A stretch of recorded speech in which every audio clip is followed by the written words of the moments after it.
I'm delighted to be here today, but I just want to refresh a few people's memory.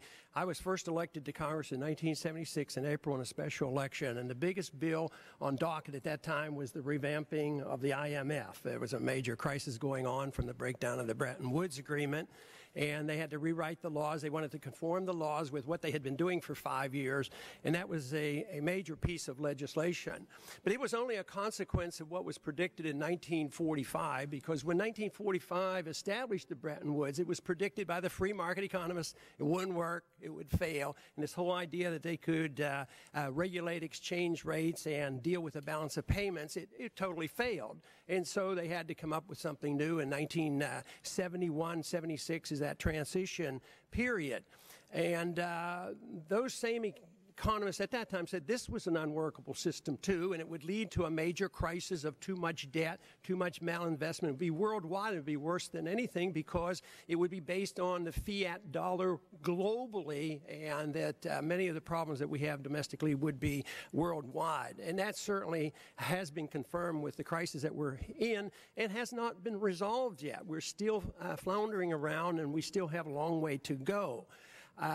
I have, over the years, obviously been critical of what goes on monetary policy, but it hasn't been so much the chairman of the committee of the Federal Reserve, whether it was Paul Volcker or Alan Greenspan or the current chairman.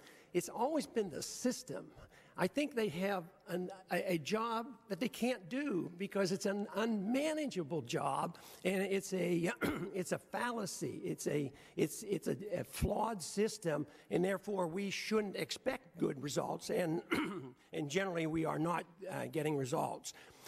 Policies never change. We stay the same thing. No matter what crisis is, we still do more of the same. If spending and debt was the problem, spending more and in greater debt and have the Fed just buy more debt doesn't seem to help at all. And here we are doing the same thing. We don't talk about the work ethic and true productions and true savings and why this excessive debt is so bad for us. We talk about solving a worldwide problem of insolvency of nations, including our own, by just printing money, creating credit.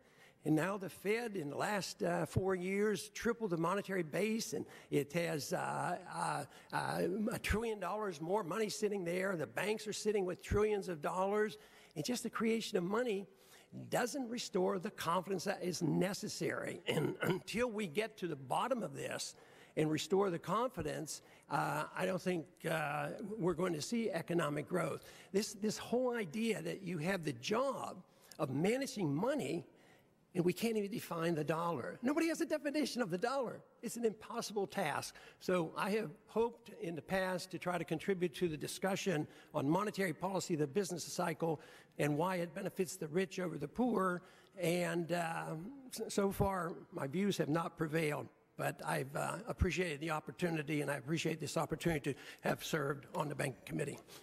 Thank you. Thank you, Dr. Paul.